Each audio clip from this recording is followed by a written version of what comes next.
Si vous voulez bien, merci de votre présence. Je vais faire quelque chose d'inhabituel, être assis pendant quelques minutes, pas fait l'habituel pour moi. Donc j'ai heureux d'être là, merci pour l'invitation. Parler de la place de la famille dans les troubles des conduites alimentaires, moi ça m'intéresse. Parce que c'est mon quotidien, je travaille avec des familles dont les enfants souffrent de ces maladies-là. Et ce qui va m'intéresser, c'est que si vous êtes là, j'imagine c'est qu'il y a aussi peut-être un intérêt professionnel pour cela, et ça sera aussi les échanges qu'il va y avoir derrière. Moi je suis, peut-être avant de commencer, je vais quand même me présenter assez rapidement. Donc moi je suis Florian Saffer, je suis diététicien, je partage mon temps avec des activités cliniques et des activités de formation et de supervision. Je gère un organisme de formation et je suis aussi sur le terrain. Et je travaille principalement, en tout cas beaucoup, avec des patients qui souffrent de troubles des conduites alimentaires, mais plus que de travailler avec des patients, je travaille avec des familles. C'est un petit peu ce que je voulais aussi vous présenter, c'est le travail qu'on peut faire aussi avec les familles. Puis d'ailleurs, ça peut être aussi des questions à se poser. Finalement, est-ce que la famille est un problème dans les troubles des conduites alimentaires? Dit autrement, est-ce que la famille a une part de responsabilité? Vous savez qu'on est en France, et une particularité de la France, c'est le fait que notamment des théories psychanalytiques qui sont un peu désuètes un peu partout dans le monde restent un peu présentes. Peut-être un peu trop. Notamment les théories qui reposeraient, qui feraient un lien entre finalement la place de la mère et les TCA. C'est des questions en tout cas qui peuvent se poser. C'est une question qui est complexe en fait, ce lien. Ce lien, on va essayer d'y répondre assez succinctement, mais en tout cas on va essayer d'en parler un petit peu. Et déjà, il faut déjà définir ce que c'est qu'un trouble des conduites alimentaires.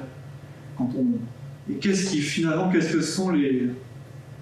que c'est que cette pathologie et quels sont les facteurs déclenchants et les facteurs d'entretien. Et ce qu'on peut déjà observer, c'est que dans les troubles alimentaires, dans les facteurs de vulnérabilité, on sait qu'il y a certains traits de personnalité qui sont des facteurs de vulnérabilité. Donc après, c'est toujours la question de l'inné et de l'acquis. Est-ce que ma personnalité est uniquement innée, ou est-ce qu'elle est aussi le fruit de mon éducation? C'est des questions qui sont à mon avis sans fin. On sait par exemple que le fait d'avoir de l'anxiété c'est une anxiété qui est tout le temps un petit peu là, c'est un facteur de risque de TCA. Et on sait que cette anxiété, elle n'est pas forcément liée à l'éducation, elle peut être presque, il y a pas mal de travaux qui nous montrent qu'il y a des gènes qui nous prédisposent à être plus anxieux. Il y a des gènes qui nous prédisposent aussi à être plus obèses, et ça c'est un des problèmes. Et puis il y a l'histoire du perfectionnisme. Et ça c'est aussi intéressant parce qu'on pourrait imaginer, on peut se poser la question et se dire, ouais mais le perfectionnisme c'est bien lié à l'éducation. C'est bien les familles qui génèrent du perfectionnisme. Ça, c'est de plus en plus discuté la question et ça devient beaucoup plus complexe que ça. Il y a même des chercheurs qui pensent que le perfectionnisme pourrait aussi avoir une part génétique.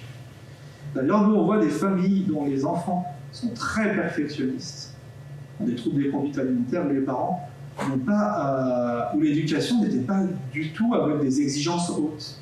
Ça ne correspond pas au style éducatif. Et pourtant, l'enfant a des traits perfectionnistes très hauts. Donc ça c'est intéressant parce qu'on peut tout de suite faire des raccourcis. Ben ouais, s'il y a du perfectionnisme, c'est que forcément les parents ont eu des exigences inadaptées. Et ben on se rend compte que ça ne correspond pas à ce qu'on observe en tout cas. Et on voit par exemple des parents qui nous disent « moi je comprends pas, on a fait ce qu'on appelle fait des maladresses, mais mes autres enfants n'ont pas ce trait de caractère ». Donc ça c'est aussi des questions qui en tout cas, la science nous en dira plus peut-être d'ici quelques années. Mais en tout cas, vous voyez que c'est complexe. Les troubles de l'attachement, je mets le point d'interrogation. Ça, c'est des choses qui sont discutées, en tout cas.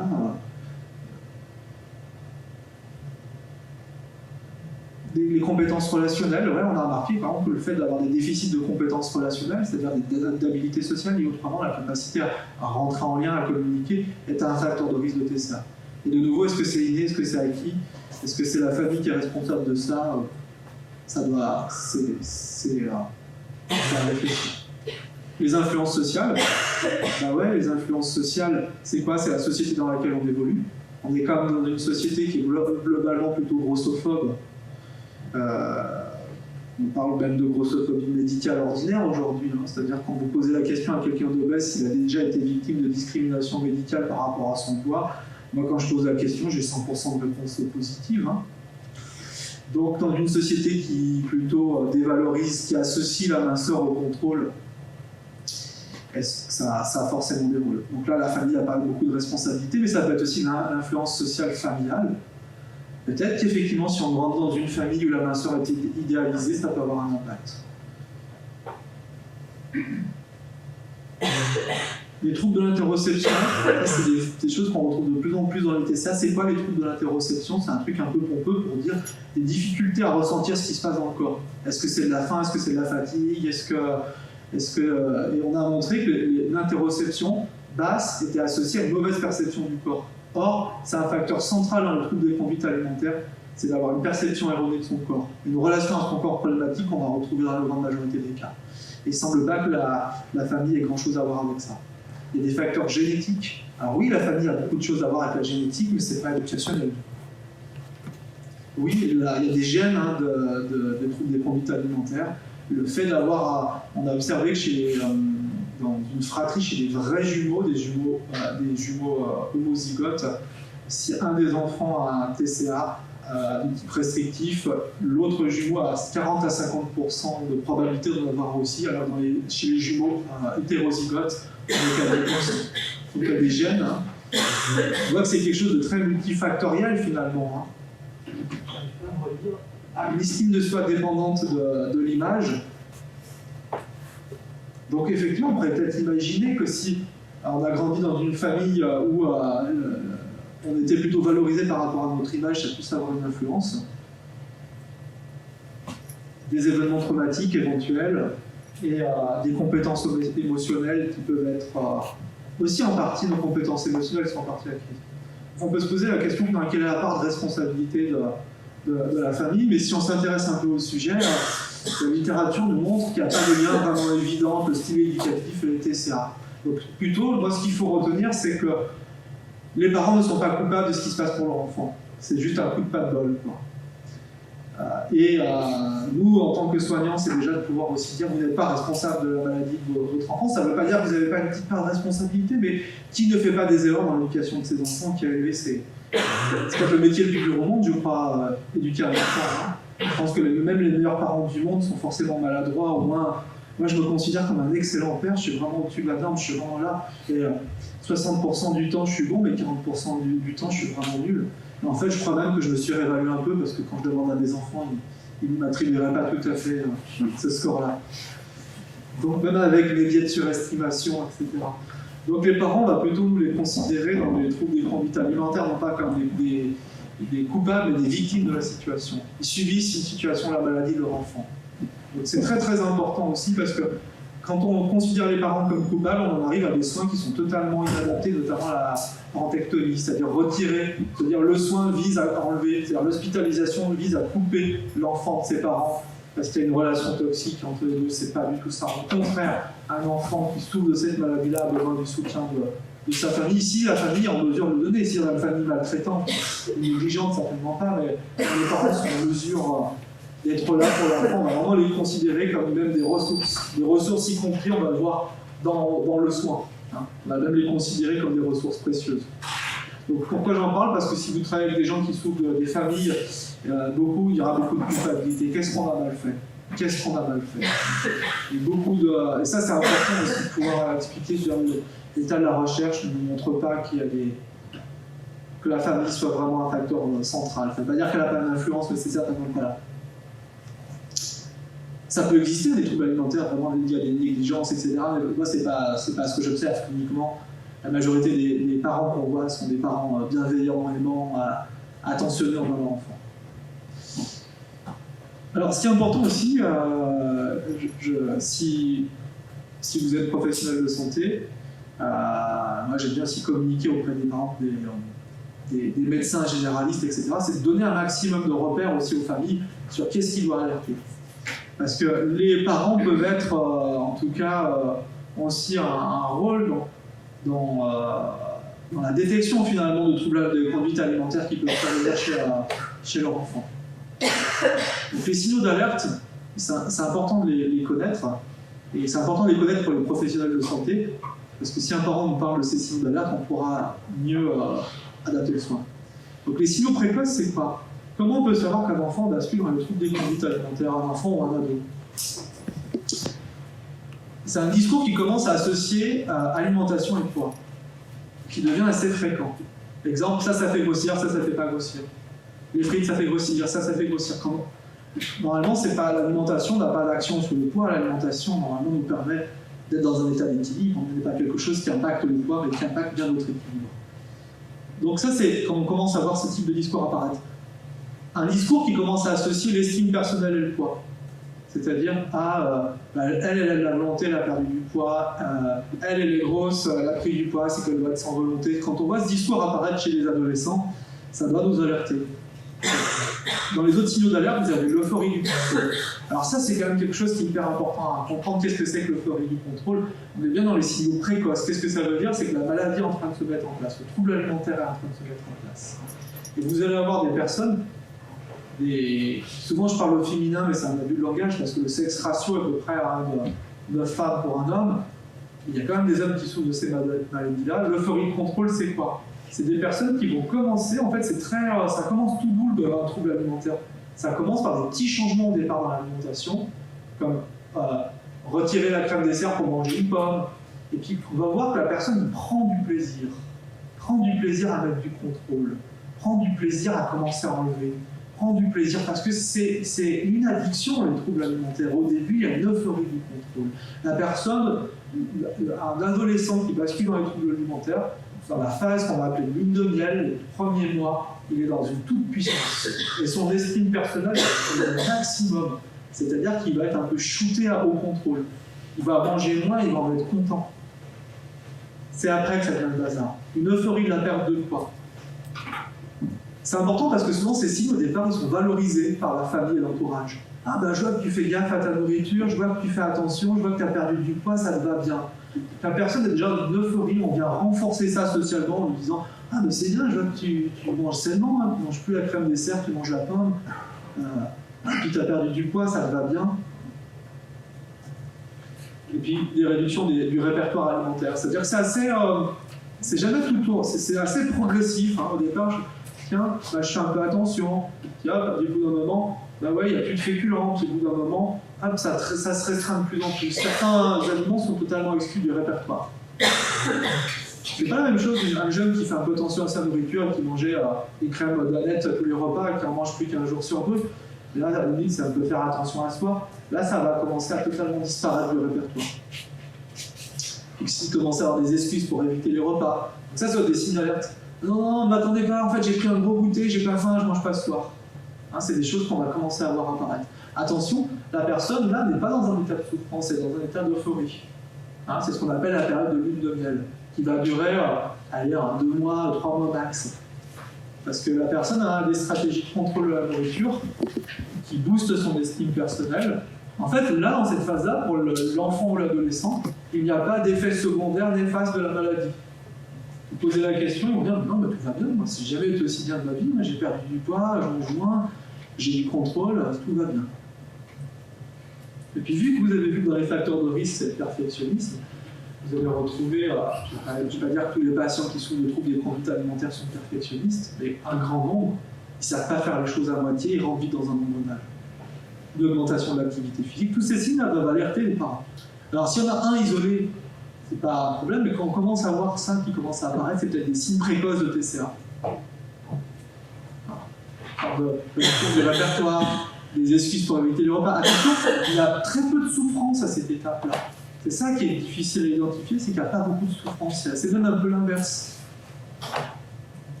Mais là, il commence à apparaître aussi des comportements de vérification. L'adolescent commence à se peser régulièrement, à regarder son poids un peu tous les jours, ou à se pincer le ventre. Vous la voyez, des tops de vérification, de toucher le ventre, après le repas, etc. Et puis, le surinvestissement sur les réseaux sociaux, type Instagram. Ça, c'est un vrai problème. C'est un vrai problème qui fait flamber les troubles des conduites alimentaires. C'est pas une cause, mais ça le fait vraiment flamber. Surtout quand les jeunes qui sont sur Instagram commencent à avoir des influenceurs qui sont tout le temps un peu influenceurs body, fitness, machin. Vous connaissez maintenant la morphologie recherchée par les personnes, les adolescents qui souffrent de troubles des conduites alimentaires. Vous avez une idée de ce que c'est la morphologie la plus recherchée. Moi, je fais travailler mes patientes sur des petits exercices qui fais-moi un petit carnet là, des corps que tu apprécies. Donc je voudrais que tu mettes les corps que tu apprécies chez tes influenceuses Instagram, mais aussi les corps que tu apprécies dans ton entourage, dans ta famille, chez tes amis. Et donc, dans la première partie, c'est les influenceuses. Elles ont toutes la même silhouette, 100%. Sur les 2 dernières années, c'est exactement la même silhouette. Vous avez une idée à quoi ça ressemble? La silhouette maintenant qui est la plus... Un ventre ultra plat et des fesses, je pense. Exactement. Voilà, c'est Sylvia et compagnie. C'est des personnes qui ont envoyé le tour de taille. C'est pas physiologique, personne n'a un tour de taille comme ça. Enfin, on peut avoir un tour de taille comme ça, mais pas avec des fesses comme ça. On peut avoir des fesses comme ça, mais rarement avec un ventre comme ça. Donc, quand on fait travailler, et on va voir de plus en plus, ça peut être des signes d'alerte. Quand ils se cumulent, hein, c'est pas parce qu'une ado est sur Instagram qu'elle va avoir des troubles alimentaires, mais si elle commence déjà à réduire son alimentation, à passer beaucoup de temps, etc. Et qu'en plus il y a l'Instagram avec ces influenceuses-là, qui sont globalement, qui ont presque tous des troubles alimentaires, ou qui ont des troubles en tout cas pathologiques. Parce que pour avoir un corps comme ça, en fait, on est obligé de beaucoup se restreindre et faire non pas 2 heures de sport par semaine. Hein, ça, un corps comme ça, c'est 15 heures de sport par semaine ou plus. Hein. Parce qu'il y a de la vie, pas Puis après, il y a les signes qui sont un peu plus avancés. Et maintenant, on va commencer à avoir la perte de poids, qui commence à se voir, et qui va avoir la réduction de plus importante du répertoire. Ben ouais, au départ, on mangeait plus les desserts, mais maintenant, il n'y a même plus les féculents, puis il n'y a plus les graisses. Là, c'est déjà des signes plus avancés, puis des réductions de quantité, on voit des réductions de quantité, puis de l'anxiété face à la stress. Là, on commence à avoir de la souffrance. Et c'est déjà que la maladie, à mon avis, elle est déjà en train de s'installer depuis plusieurs mois, 2 mois de maladie. Et souvent, les parents, vu que ça se met en place progressivement, ils n'ont encore pas réagi à qu'il se passe quelque chose. Donc souvent, ça va continuer à avoir du repli, il va y avoir de l'irritabilité. Pourquoi? Parce qu'au départ, vous ne mangez pas, vous êtes euphorique, mais restez 2 mois en étant restreint en calories, vous allez voir que ça rend quand même pas mal dingo. Ça rend irritable, ça fait des troubles de l'humeur. Il va y avoir des troubles du sommeil qui commencent à apparaître. Et les gens qui souffrent de forts troubles alimentaires restrictifs dorment très mal, sont souvent réveillés très tôt le matin, n'arrivent pas à se rendormir. Et là, c'est des signes d'alerte quand même. Et là, c'est hyper important de pouvoir informer les familles sur ces signes d'alerte et surtout ne pas laisser la maladie s'installer. Pourquoi ne pas laisser la maladie s'installer? Parce que le trouble alimentaire, ça tue et ça tue énormément. En fait, il n'y a pas de maladie psychiatrique qui tue plus que les troubles alimentaires. L'anorexie, notamment mentale, et la maladie psychiatrique qui tue plus. Il n'y a pas de maladie qui tue plus que l'anorexie. J'ai la chance de travailler avec des familles depuis plus de 15 ans maintenant dans les troubles alimentaires. J'ai 7 patientes qui sont mortes de cette maladie-là. Elles sont mortes. Hein. Certaines ont mis fin à leur jour, d'autres sont mortes de faim. C'est important aussi, c'est-à-dire que c'est une maladie dont on meurt. Donc on n'a pas de temps à perdre.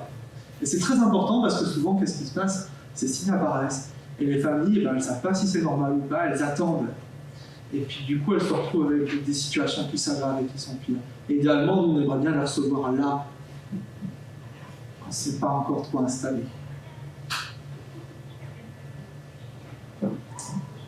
Donc, c'est en parler le plus précocement possible. Donc, encore faut-il que le professionnel de santé soit aussi informé de ça, parce que si lui n'a aucune connaissance de ce que c'est un trouble des conduites alimentaires, il ne sera peut-être pas, s'il ne sait pas aussi vers quelle structure orienter. Hein. Donc on a demandé aux familles de ne pas laisser la maladie s'installer, d'en parler le plus précocement possible, demander de l'aide. Et le premier recours, c'est le médecin généraliste. Hein. C'est le médecin généraliste qui doit être consulté en première intention. Alors ce qu'il faut quand même savoir, moi je vais juste présenter une petite métaphore pour parler en fait de qu'est-ce que c'est qu'un trouble des conduites alimentaires. Alors, ce que je ne vous ai pas évoqué, vous pouvez vous dire, mais il ne parle pas d'anorexie. Mais en fait, l'entrée dans l'anorexie, l'entrée dans la boulimie, c'est exactement la même chose. Simplement, dans ce que je viens de décrire là, certaines patientes resteront dans cet état restreint, d'autres basculeront dans la boulimie. C'est la même maladie qui évolue tout simplement, c'est une évolution différente liée aux restrictions. C'est toujours la restriction la porte d'entrée dans les troubles alimentaires. C'est pas toujours, c'est très souvent la restriction. Et qui commence par un ado qui commence à faire un peu attention à sa nourriture. Donc la maladie, pour moi, c'est un pervers narcissique. Je ne sais pas si vous avez vu cette série sur Netflix qui est Le Serpent. Personne n'a vu cette série? Le Serpent, c'est une histoire vraie, c'est basé sur une histoire vraie, donc j'ai perdu le nom du vrai personnage, qui était un tueur en série dans les années 70, qui était un pervers narcissique manipulateur. Et vous savez comment sont les pervers narcissiques manipulateurs? Ils sont très charmants. Donc le TCA, c'est comme si la patiente était en couple avec un pervers narcissique. Donc le TCA, c'est quoi? C'est un pervers narcissique, ça fait quoi? Ça séduit. Donc là, dans l'image, en fait, c'est le personnage principal qui est le tueur en série, et ça, quelque part, c'est sa compagne, Monique, qui est sous l'emprise de ce psychopathe. Mais en même temps, vous êtes d'accord avec moi, elle est amoureuse de lui. Et bien, avoir un trouble alimentaire, c'est d'être amoureux d'un pervers narcissique manipulateur. Donc c'est comme ça qu'on peut voir ce que c'est d'avoir un trouble alimentaire, c'est d'être amoureux d'une maladie qui nous dit « je t'aime, je suis là pour toi, je vais te rendre heureuse, tu n'es rien sans moi », et en même temps, la maladie fait que maltraiter la personne qui en souffre. Vous savez ce qui se passe quand une personne qui souffre de troubles alimentaires mange des frites? Vous savez ce qui se passe? Ce que lui raconte sa maladie? Que c'est la dernière des merdes et qu'elle ne mérite pas de vivre d'avoir fait ça. Ou qu'il va falloir qu'elle rattrape son erreur en arrêtant de manger pendant 2 jours. Et en même temps, vous voyez, c'est ça l'anorexie, ou c'est ça le trouble alimentaire de manière générale. C'est une sorte de pervers narcissique qui nous maltraite, qui nous insulte, qui nous empêche de répondre à nos besoins de base, de nous nourrir quand on a faim. Et en même temps, la patiente en est fortement amoureuse parce que cette part de nous est aussi très séduisante. Nous promet le bonheur. Et d'ailleurs, quand on essaie de déloger la maladie, vous savez ce qui se passe, c'est comme si vous étiez en couple avec un pervers narcissique et que votre meilleur ami vous dit « il faut que tu te casses » et vous essayez de partir, vous essayez de le foutre à la porte, qu'est-ce qu'il va faire? Il va essayer de s'accrocher encore plus. Donc moi j'aime bien présenter aux parents la maladie comme ça. Alors, ce qui va être intéressant, c'est de se dire la famille déjà peut être alertée, mais la famille peut être aussi une actrice de la guérison. Ça c'est comme ça qu'on va beaucoup voir le soin aujourd'hui, c'est d'impliquer la famille pleinement. Et ce qui va être important quand on travaille avec une famille, moi je travaille toujours à 3 niveaux. C'est-à-dire quand je travaille avec une enfant ou une adolescente qui souffre de troubles des conduites alimentaires, je parle de l'enfant parce qu'on a beaucoup aujourd'hui de jeunes filles de 10 ans, par exemple, qui souffrent de cette maladie. Je vais toujours travailler avec plusieurs temps. Un temps qui va être un temps famille, un temps qui va être un temps parent, et un temps qui va être un temps patient. J'ai toujours 3 temps. Et mon premier temps, c'est toujours un temps famille. Je vais recevoir une famille. Je ne reçois pas une malade, je reçois une famille. C'est toujours mon premier temps. Et avec ce que je vais faire déjà, ça va être faire quelque chose qui va être écouter chaque membre de la famille. Écouter chaque membre de la famille, c'est extrêmement important. Parce que ce que je regrette beaucoup dans le soin des conduites alimentaires, c'est qu'on soigne des malades, et les parents, ils ne sont jamais pris en compte, ils ne sont jamais écoutés. Et vous savez ce que c'est d'avoir un enfant qui a des troubles des conduites alimentaires? C'est horrible pour les parents. Parce qu'on ne sait pas ce qui se passe, on se sent totalement impuissant, on a peur, et ça rend juste dingue de voir son enfant sombrer dans la maladie et de se sentir impuissant. Et donc on va utiliser des techniques qui visent pour chaque membre de la famille, moi c'est comme ça que je travaille, premier rendez-vous, je vais recevoir la famille, et je vais poser des questions, comment vous sentez-vous concerné, informé, affecté, compris, efficace dans la gestion de la maladie et soutenu. Donc on va vraiment, et moi je vais m'intéresser à chaque membre de la famille.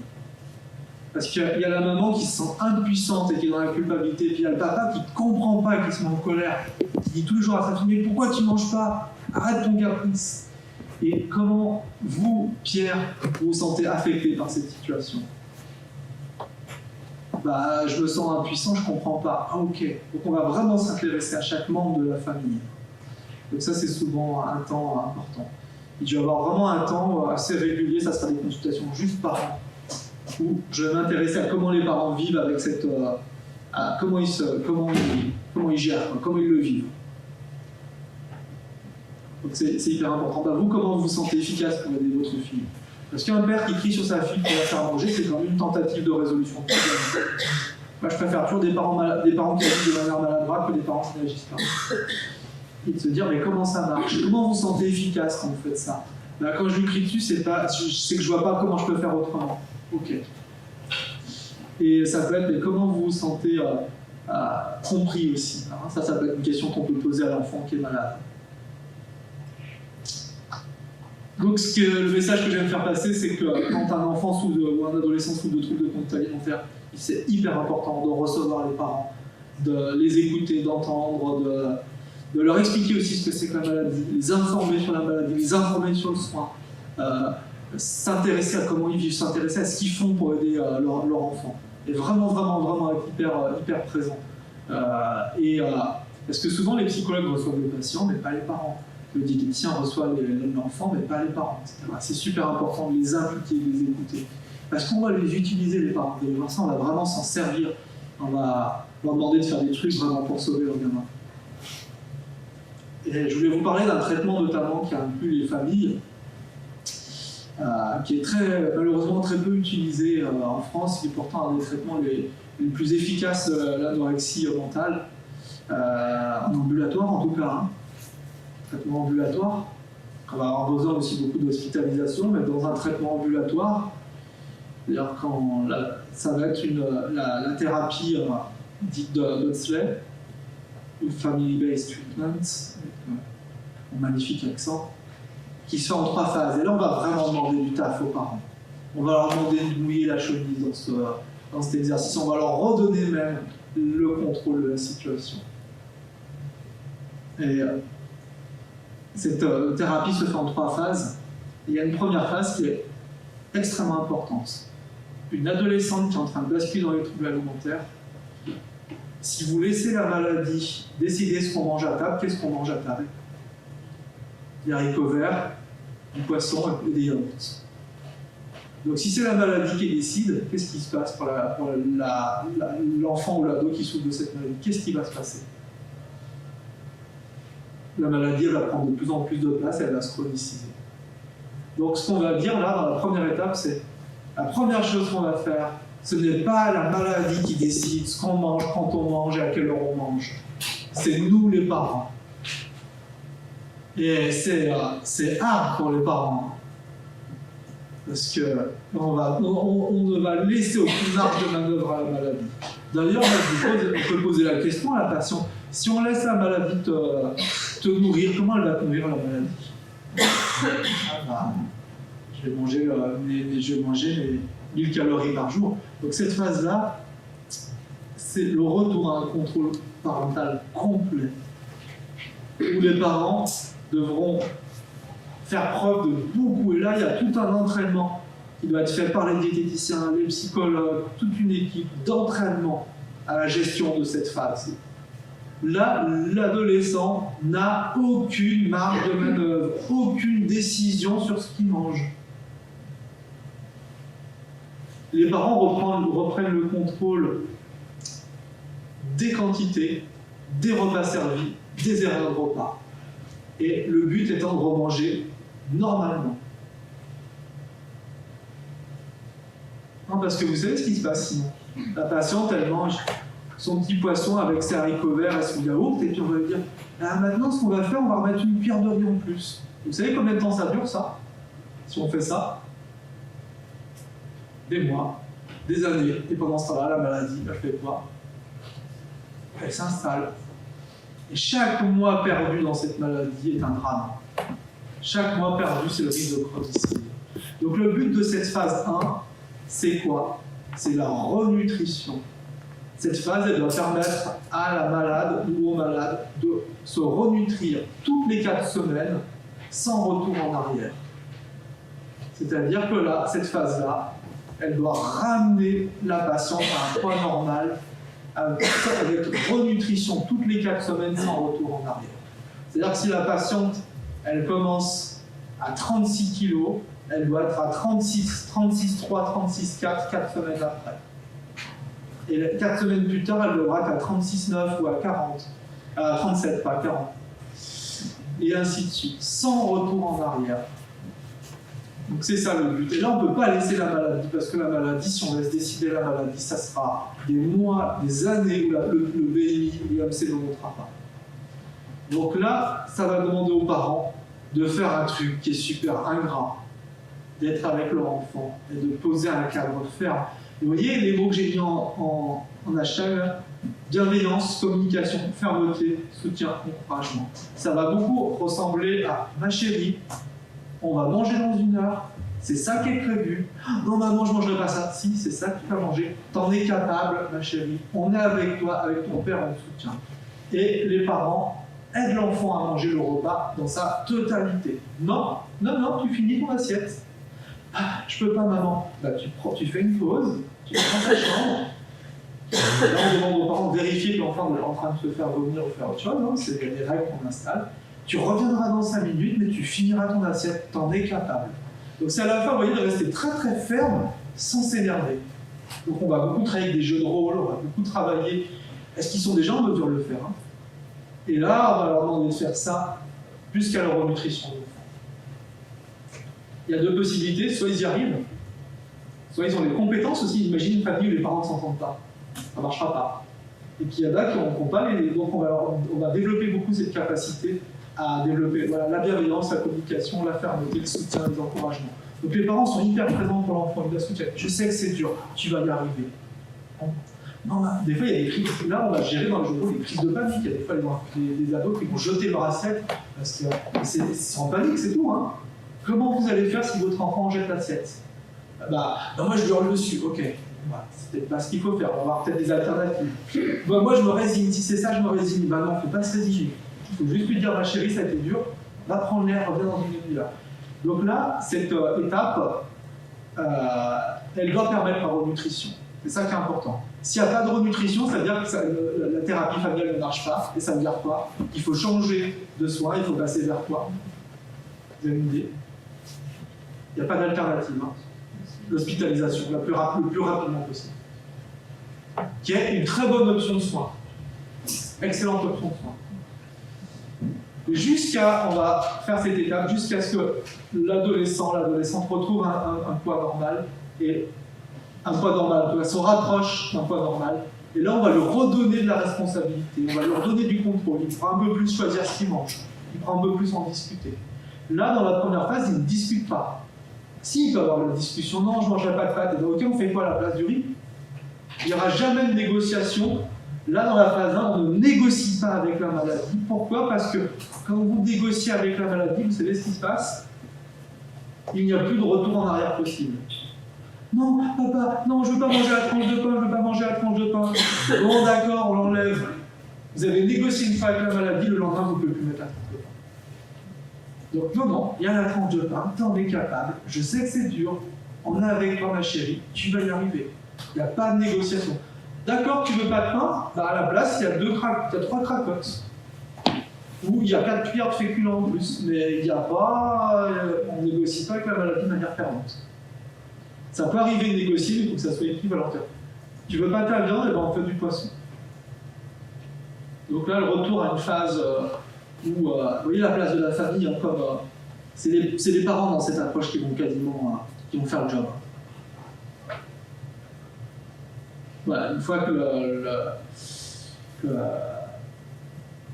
l'enfant a regagné du poids et qu'il est plus en mesure de se nourrir, on va lui redonner du contrôle. Maintenant, c'est toi qui vas choisir ce que tu manges au goûter, c'est toi. On va remettre de l'autonomie. Puis la phase 3, donc la phase 1, c'est vraiment une phase où le diététicien et le psychologue vont beaucoup intervenir. Dans la phase 2 aussi, un diététicien et le psychologue. Et puis la phase 3, c'est plutôt la phase de la thérapie ECS, ça va être établir une saine indépendance Donc c'est vraiment globalement quand la maladie est plus là, de reconstruire la personnalité de l'enfant, c'est plutôt le rôle du psychologue, travailler sur ton identité, qui tu es. Toi maintenant que l'anorexie est plus là, ou que le TCA n'est plus là. Donc c'est l'approche qui a été évaluée comme la plus efficace dans le traitement de l'anorexie en ambulatoire. Il n'y a pas plus efficace que faire ce que je viens de vous expliquer. Attention aux demi-mesures, s'il y a des soignants, c'est quoi les demi-mesures? Bon, tu manges pas beaucoup, allez on va mettre une cuillère de pâte en plus, on est capable? Oui, ok, c'est pas comme ça qu'une patiente va se renutrir. La priorité au départ, c'est la renutrition le plus rapide de l'adolescent. Parce que tant qu'il n'y a pas de guérison, tant qu'il n'y a pas de renutrition, tant qu'il n'y a pas retour à un IMC normal. Et on se retrouve des fois avec des patientes, ça fait 2 ans, 3 ans, elles sont en sous-IMC, parce que le soin n'est pas adapté, parce qu'on fait des demi-mesures.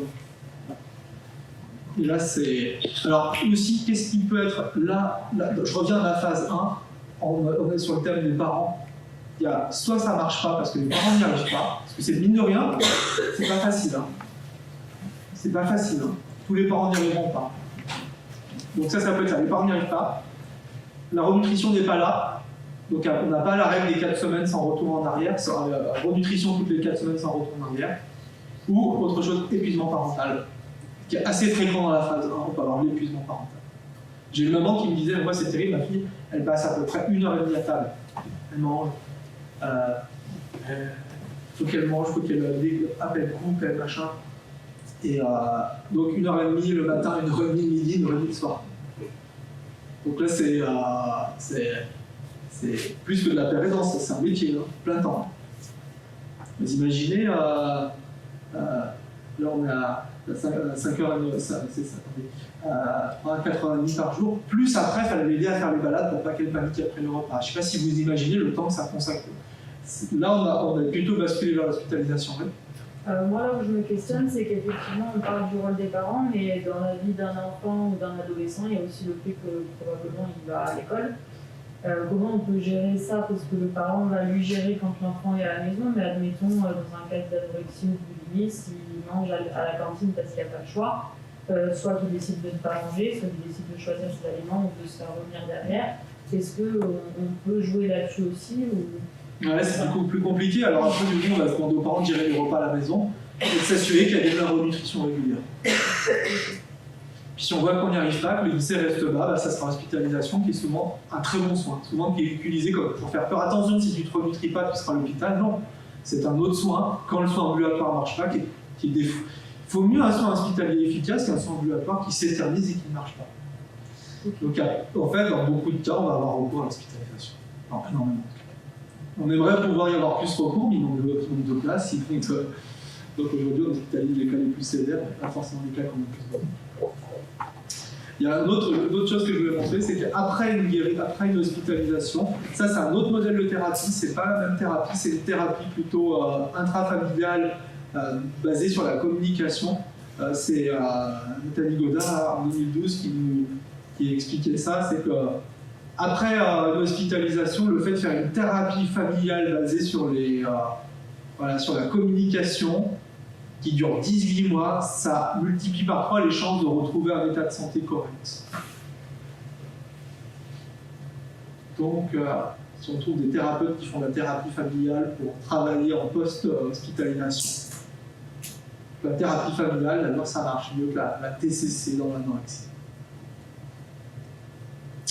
Et puis dans la thérapie familiale de la boulimie, mais en fait, ce qu'il faut savoir, c'est qu'en fait, la boulimie, qui se caractérise par des crises d'hyperphagie, des crises de nourriture compulsive importantes en volume, c'est souvent la conséquence de restrictions. Donc c'est pas une maladie très différente de l'anorexie.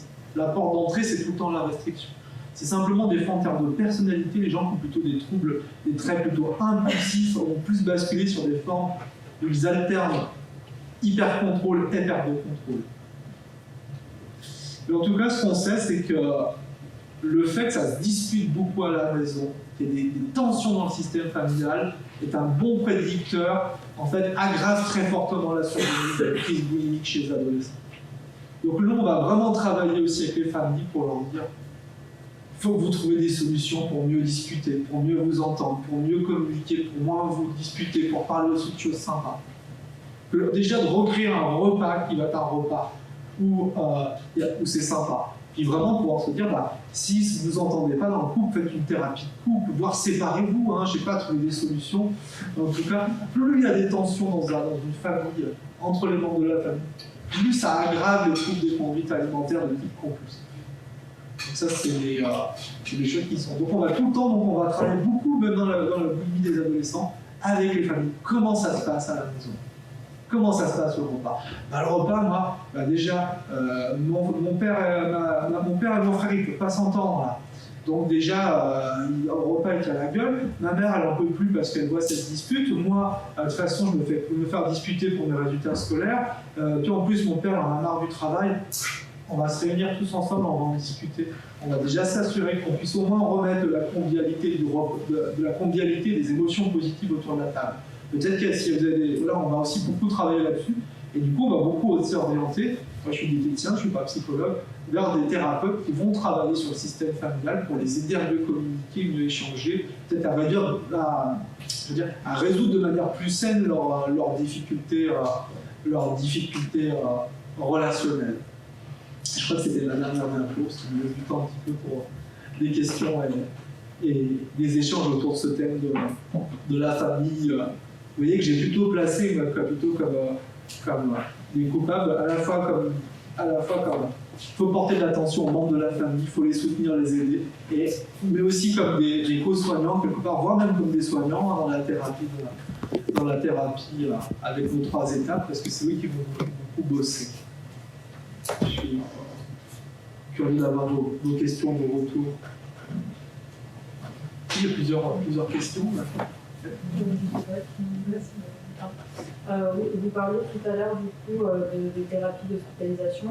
Comment est-ce qu'on peut intégrer justement la famille dans les thérapies d'hospitalisation? Parce que vous disiez qu'il ne fallait pas forcément couper l'enfant du lien familial. Comment on peut les intégrer dans ce cas-là dans une procédure de suite? Ça va dépendre aussi de la politique, j'ai envie de dire, des règles qui sont du service. Donc il y a des services qui considèrent qu'il faut couper, il y en a d'autres qui vont considérer que les parents doivent être présents pour aider. Moi je suis toujours respectueux en fait, de la décision du fonctionnement du service hospitalier. Je ne vais pas dire là il ne faut pas faire comme ça. Mais c'est vrai que peut-être que dans certains cas ça se justifie, mais c'est effectivement, on sait que la littérature nous montre qu'un enfant hospitalisé a plutôt besoin d'être en contact avec ses parents, en contact avec ses frères et sœurs, plutôt que de le couper. Moi, j'ai beaucoup d'expérience parce que c'est encore la culture un peu. Tout n'est pas à jeter chez Freud, il y a quand même certains concepts qui sont vraiment désuets en dehors. Et j'ai beaucoup de patients qui disent moi, je ne veux plus jamais être hospitalisé, c'était le pire moment de ma vie. J'étais isolé dans une chambre et je voyais mes parents.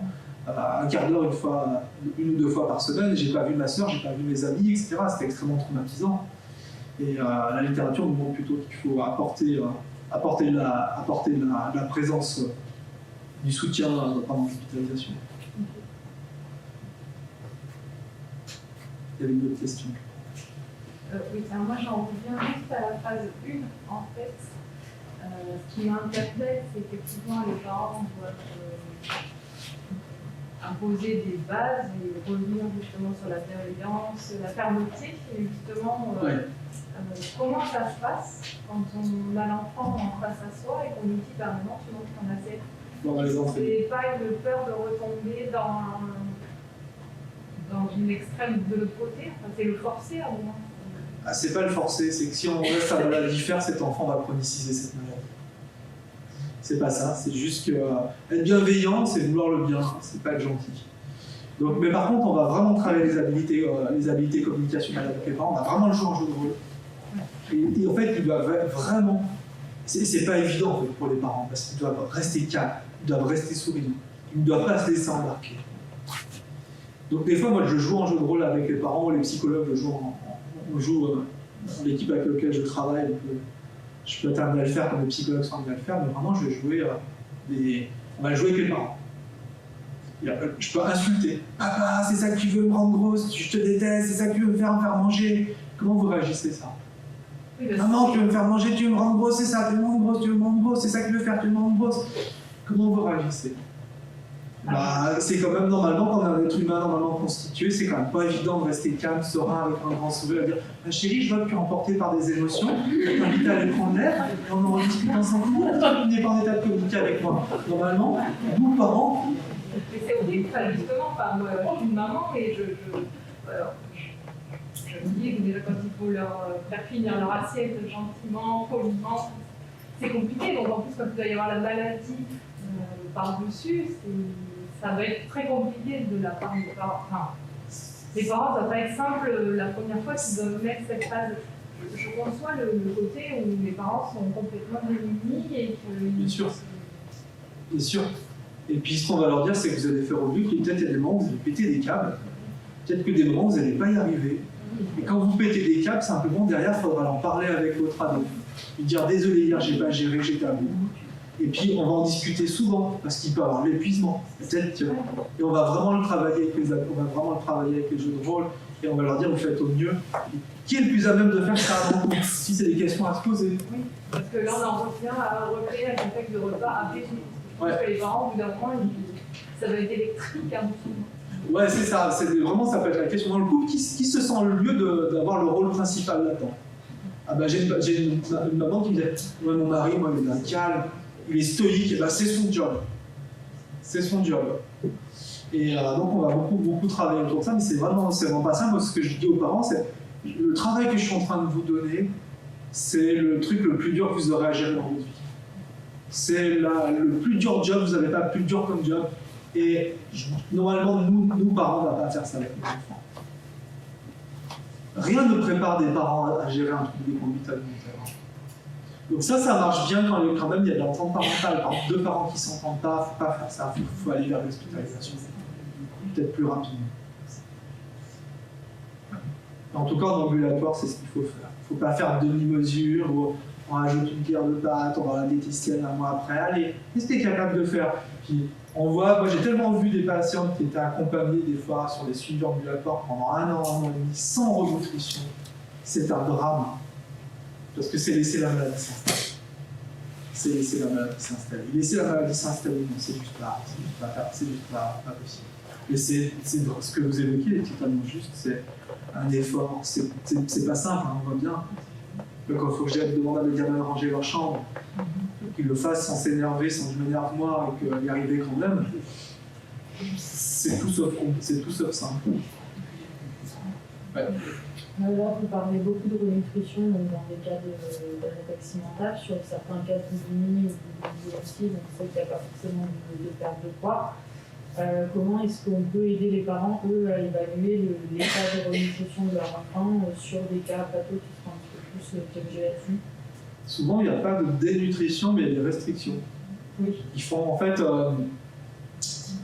la majorité des crises, pas toutes, les crises de boulimie, elles sont souvent elles sont multifactorielles, mais la principale cause, c'est le déficit de calories.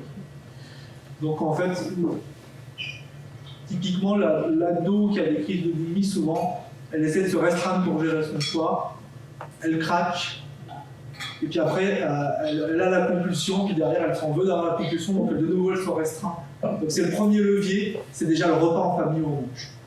Donc un petit peu comme dans l'anorexie, non, on se met à table, on mange. Non, ma chérie, on ne mange pas qu'un repas équilibré, c'est pas des carottes râpées du jambon.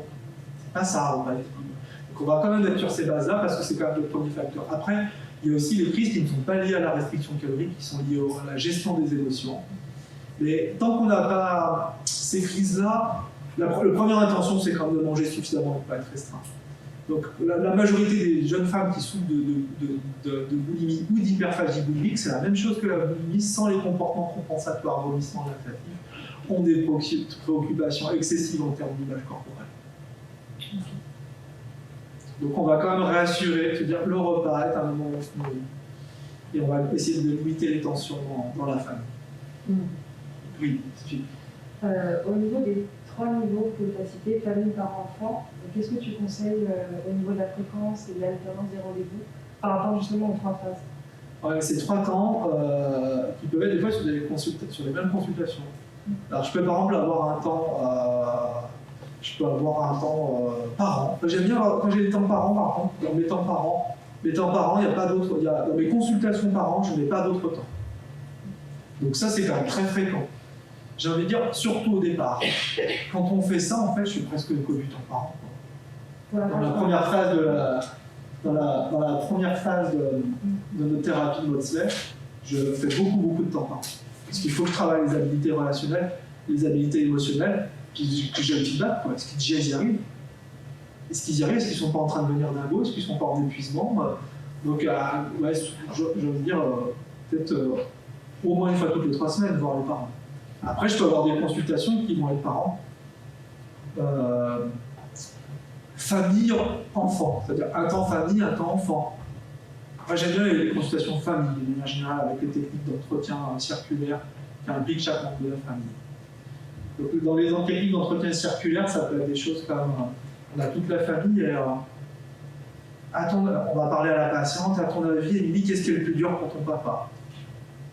Ah ben papa, il ne va pas manger. À votre avis, vous, Monique, qu'est-ce qui est le plus dur pour votre époux François là?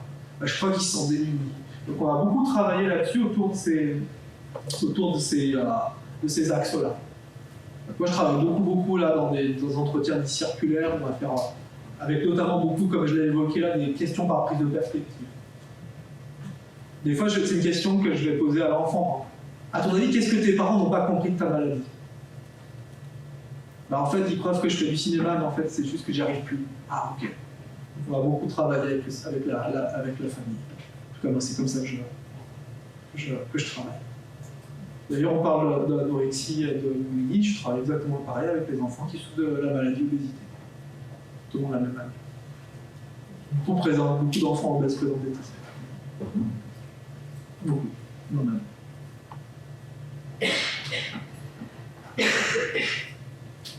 Et quand on a des parents qui sont dans le déni complet en fait, du truc de leur enfant, comment on peut justement les impliquer là-dedans et leur faire comprendre en fait que c'est une maladie, que c'est... Enfin... Comment vous sentez-vous confortable? Je dois poser des questions. Comment vous sentez-vous concerné par ce qui arrive? Vraiment, ma fille, je ne comprends pas trop, elle ne mange pas trop, mais bon, ça n'a pas l'air très grave. Ok. Et qui vous a informé sur la maladie de votre fille? Qui vous a donné de l'information? Ouais, donc ça peut poser des questions autour de ça. Parce que souvent, en fait, je ne vais pas faire des stéréotypes de genre, mais un peu quand même. Allez, vous me pardonnerez les stéréotypes de genre. Les papas sont souvent un peu perdus et ne savent pas vraiment exprimer leurs émotions des fois. Donc des fois, en fait, on a l'impression qu'ils ne sont pas concernés, mais c'est juste qu'ils sont impuissants et qu'ils ne comprennent pas, quoi. Et souvent, moi, quand je reçois les papas, ils font dans l'âme. Pourtant, on me dit, oui, le papa, il n'est pas concerné. Mon époux, il n'est pas concerné. Ben, venez avec lui la prochaine fois, j'ai envie de le voir, votre époux. Comment ça va? Des fois, je peux faire des consultations juste avec un des membres de la famille. Comment ça va, Roger, là? Comment ça se passe? Ah, bien, impeccable. Ah ouais. Comment c'est pour vous, là? Comment vous vous sentez efficace dans la gestion de la maladie de votre fille? Ils explosent des fois en larmes. Je suis effondré, Voilà, et simplement, ils n'ont pas l'habitude de parler de leurs émotions. Donc des fois, on les croit distants, alors qu'en fait, ils sont juste impuissants. Et ils réagissent comme ils peuvent. Quoi. J'ai souvent vu ça, en tout cas. Et après, ça peut exister des parents qui sont passés à côté du truc, qui n'ont rien compris. Quoi. Donc peut-être ça peut consister à leur dire, est-ce que ça serait OK que je donne un petit peu d'explication sur ce qui arrive là-dessus? Parce que peut-être que vous n'avez peut-être pas donné le mode d'emploi de ce qui se passe là. Donc ça peut ressembler à ça. Ouais. Oui. Et justement, la place de la famille, vous dites peut-être que les parents sont passés à côté, et le cas où les parents passent à côté. Donc là, on n'est plus dans le début, on est dans la maladie qui est installée. Ouais. Quel cas ça fait? Comment gérer voilà, la personne est malade, elle est anorexique, et comment la famille va l'aider? En gros, des parents qui auraient un peu tardé mais il n'est jamais trop tard. On consulte, c'est pareil, c'est la même chose que consulter. Même si la maladie est déjà bien installée. Tu veux dire depuis 10 ans? Oui, un jeune adulte. Une vingtaine d'années. Souvent, quand même, il y a des choses qui quand même vont vite. On va quand même très rapidement voir une baisse de l'état général. On va quand même avoir des signes de souffrance, autant dans les formes minimes, pas forcément parce que ça peut passer inaperçu. Surtout quand il n'y a plus de repas en famille, donc des ados restreints qui comptent en cachette, etc. Les parents peuvent passer à côté. Autant dans les formes restrictives, sans. Au bout d'un moment, ça se voit, et au bout d'un moment, ça inquiète les parents.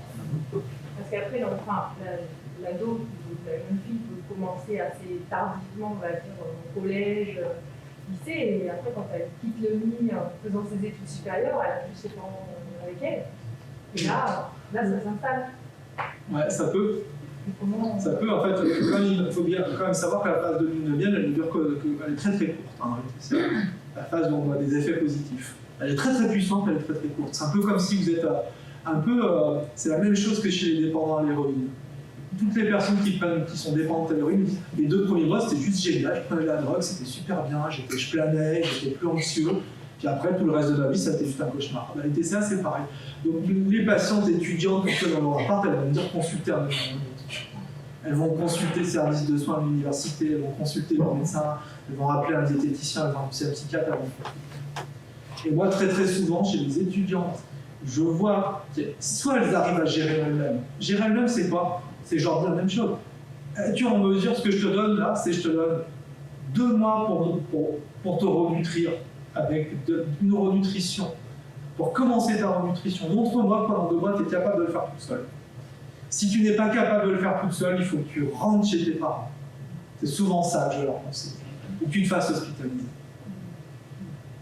Donc, au départ, tu vas essayer seul, toi, de gérer, c'est de te renutrir. Je leur explique la règle des 4 semaines, renutrition toutes les 4 semaines, sans retour en arrière. Ça veut dire aussi, il faut, le poids et les constantes sont surveillées par un médecin toutes les 2 semaines. C'est pas le patient qui vérifie même son poids. Parce qu'eux, ils sont addicts au contrôle. Donc, si on met des balances chez eux, c'est pas, non, ils vont pas s'en servir pour se renutrir, ils vont s'en servir pour contrôler leur poids. Donc, c'est bien dans un cadre médical. C'est le médecin généraliste qui va faire des pesées tous les 15 jours. Donc, je dirais à l'étudiant, essaie de voir si tu arrives toute seule. Si tu n'arrives pas toute seule, il y a 2 options, te faire hospitaliser ou retourner chez tes parents pour quitter. J'ai une patiente qui était en Écosse, elle est rentrée là chez elle parce qu'elle n'y arrive pas. Donc elle est retournée chez elle pour que ses parents reprennent face à la phase 1, parce qu'elle n'y arrivait pas.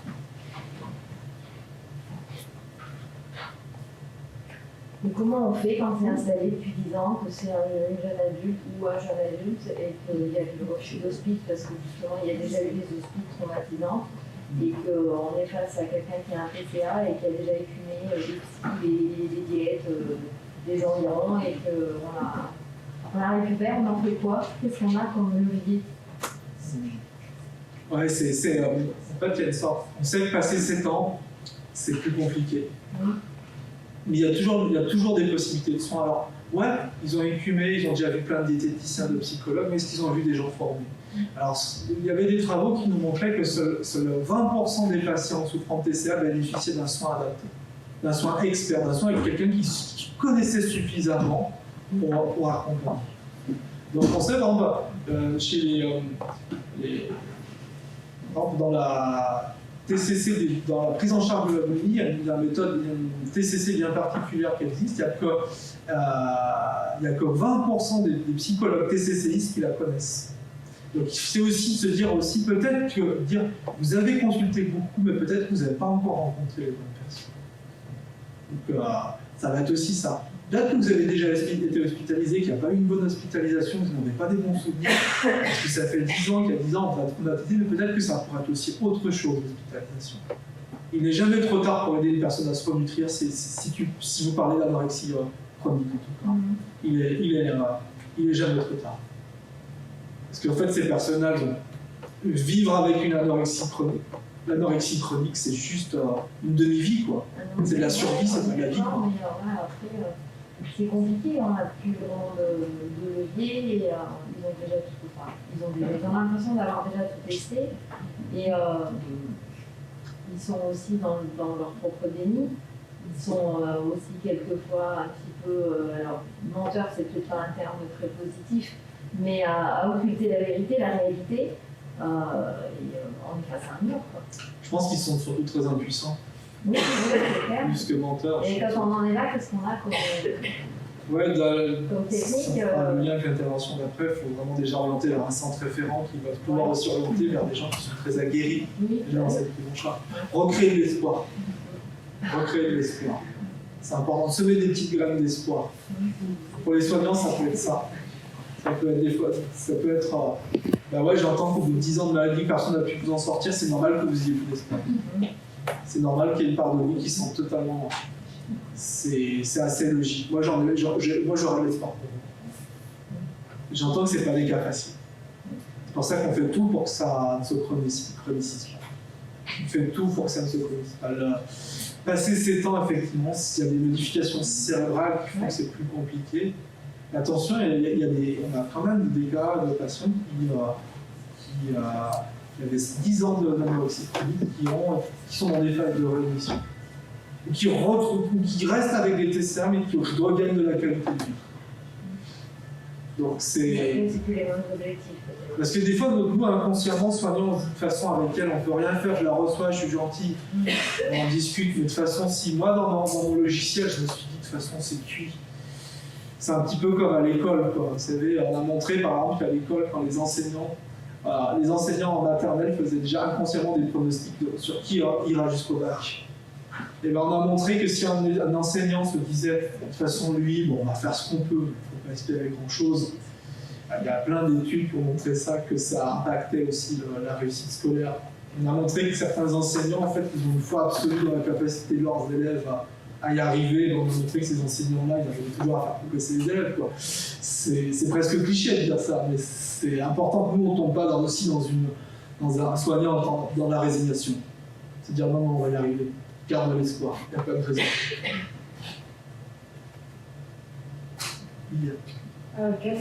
Vous parliez de rémission tout à l'heure, quels moyens on va avoir nous après en tant que professionnels justement pour amoindrir le risque de rechute? Parce que c'est beau d'amener un patient jusque-là, mais après qu'est-ce qu'on fait? Le suivi, après un trouble alimentaire, le suivi à vie, qui reste rapproché pendant 2 ans, même après la rémission, même après la guérison. Okay. Parce que c'est une maladie, c'est un peu comme l'alcoolisme, on n'est jamais quelqu'un qui est alcoolique, qui a été soigné de son alcoolisme, il est quand même à fort risque de rechute, notamment quand il y aura des événements de vie. Or, la vie est tout sauf un long fleuve tranquille. Donc moi, je ne vous perds pas de vue. Okay. Souvent, c'est des gens qui vont être vulnérables, c'est des gens qui peuvent avoir des troubles de l'impulsivité dans la vie, qui peuvent aussi se retrouver à un moment ou à un autre à gérer de manière impulsive une séparation et qui peuvent rechuter. Donc on va vraiment, il ne faut pas laisser les patients dans la nature. Même un patient qui est stabilisé depuis 5 ans, il faut le voir régulièrement. Il faut le voir régulièrement parce que c'est tragique ce qui se passe, c'est tragique. Moi j'ai une patiente là, qui était en totale rémission, on aurait pu dire soignée de son TCA. Je l'ai dû l'accompagner pendant 3 ans, puis au bout d'un moment, elle n'est plus venue en consultation. Peut-être que c'est aussi une erreur de ma part de ne pas avoir pris le temps de la relancer. Elle a mis fin à ses jours là, pendant le premier confinement, elle a fait une rechute en quelques mois dans son TCA, elle s'est flinguée. Et ben, peut-être que nous, soignants, on a une part de responsabilité, on n'aurait pas dû perdre le contact avec elle. Il y a une forme de culpabilité, mais qui est relativement saine. J'en laisse pas toutes les responsabilités des patients, mais ne laissons pas tomber des gens vulnérables, même quand ils vont bien. Comment vous gérez, vous, en tant que thérapeute, en quelque sorte, comment est-ce qu'on gère ça, justement, la culpabilité de se dire que soit on n'a peut-être pas réussi à amener un patient là où on voulait l'amener, ou carrément, on a perdu notre patient. C'est perdu toute une vie, non? C'est ça? Le travail, j'ai envie de dire, quand on travaille avec des gens qui ont des TCA, il faut avoir un suivi psychothérapeutique à côté, il faut être supervisé, il faut avoir une hygiène de vie, pour pouvoir se dire j'ai un peu de culpabilité, mais je ne suis pas arrangé par ça. Parce que j'ai fait de mon mieux. Ça, il faut l'avoir travaillé, il faut avoir des espaces pour en discuter, peut-être des intervisions, il faut des espaces. On travaille avec des patients compliqués, il faut prendre soin de nous. Donc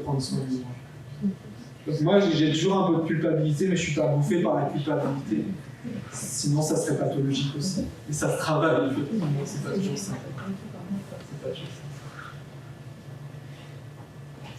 Votre phase 1 me fait très peur en tant que médecin nutritionniste.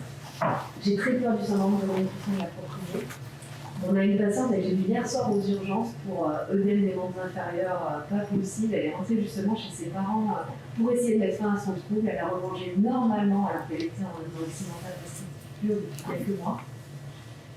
Et elle est passée de 48 à 53 kg avec des œdèmes, ce qui donne vraiment pas de bionique, etc. Donc on a eu un bon contact, on l'a laissé rentrer chez ses parents, etc. Mais moi j'ai très peur du SRI et donc nous entendre dire d'un coup il faut remanger normalement, j'imagine que vous avez des critères d'amaigrissement, d'ILC pour autoriser le fait de refaire ça, quoi. C'était une version un peu simplifiée, effectivement, que j'ai présentée. Donc il y a des limites en termes de degré d'amaigrissement et de DLC au-delà duquel Si la personne mangeait 800 calories, on ne va pas lui faire manger 2000 calories dans la semaine parce que pour le syndrome de renutrition inappropriée, et il y aura toujours aussi le suivi très très régulier par somaticien, par médecin généraliste. Mais effectivement, c'était un peu la version rapide, tu peux rentrer dans tous les détails, effectivement, il faut être un peu prudent là-dessus. Mais c'est quand même l'idée de très rapidement retour de la normalité, très rapidement. Combien vous faites de majoration, par exemple, calorique? Je sais que... Faut que ça aille vite, quand même. Faut pas qu'on passe des temps. On a toujours quelqu'un qui a, dans les phases aiguës, 5 milliers de calories en moyenne, 800 000. Ouais. Et ben on va augmenter par palier de 200. Par palier de 200. Comme on fait mais on leur explique aux parents, le but c'est que très rapidement on revienne à la normale. Par contre, c'est vous qui allez gérer ça. Qui allez gérer ces paliers. Oui, on va pas passer de 1000 à 3000. Ça serait dangereux. Effectivement. C'est la version un petit peu simple, c'est pas l'idée de faire une formation, c'était juste comment à sa famille, mais ces précisions sont effectivement importantes. Et puis on travaille pas sur une équipe pluridisciplinaire avec le somaticien qui va vraiment voir le patient tous les 15 jours minimum. Et nous, de notre côté, c'est vrai que moi je me sens complètement incapable de donner des conseils zététiques de majoration, de comment majorer de demi-degré. De ce degré, je connais rien. Donc, quand je les reçois en consulte, ok, moi je veux bien expliquer cette première phase, etc. Là, ça peut être un défi un peu aguerri là-dessus. Moi, je suis tellement habitué, c'est quand un patient décrit une journée, je peux tout de suite lui dire combien il mange de calories, et il me dit c'est exactement ce que me dit mon appétit. Je dis ouais, bien sûr, je suis bon là-dedans. Non, mais la question des parents, souvent, quand on les reçoit en consultation après une évaluation avec une patiente, c'est concrètement qu'est-ce que je peux faire moi. Et c'est intéressant parce que la prise en charge du médecin nutritionniste peut être complétée par celle du diététicien, et même, je pense même que le médecin nutritionniste peut être un coordinateur du diététicien. Donc je pense qu'il peut avoir un binôme intéressant. Ah bah non, mais ça, de toute façon, c'est indispensable. Je suis là, diététicienne, je ne serai jamais. Donc des conseils pratico-pratiques pour... Mais là, ça peut être coordonné par vous, de se dire voilà les étapes. Mais par contre, sur comment on fait, parce qu'il faut parler progressivement, ça peut être la diététicienne avec laquelle je travaille, qui connaît, encore faut-il parler le même discours, elle connaît et utiliser les mêmes outils. Ouais, bien sûr. De toute façon, dans les faits, on ne peut pas passer de 1000 calories à 2500 en une journée, parce que les patients, elles se flingueraient. Donc le but, c'est quand même de redonner le contrôle aux parents avec quelque chose qui est très régulier dans l'alimentation. Les parents ne sont pas non plus la consigne de passer de rien à totalement normal, même s'il y a un risque de SRI. Entre vous et les parents, il y a quand même de dire vous multipliez pas par deux. C'est ça, on les guide un peu. Oui, vous les guidez. On les guide beaucoup. Là, déjà, dans une semaine, vous allez rajouter ça. Hop. Déjà, c'est déjà bien. Et la semaine d'après, on rajoutera ça.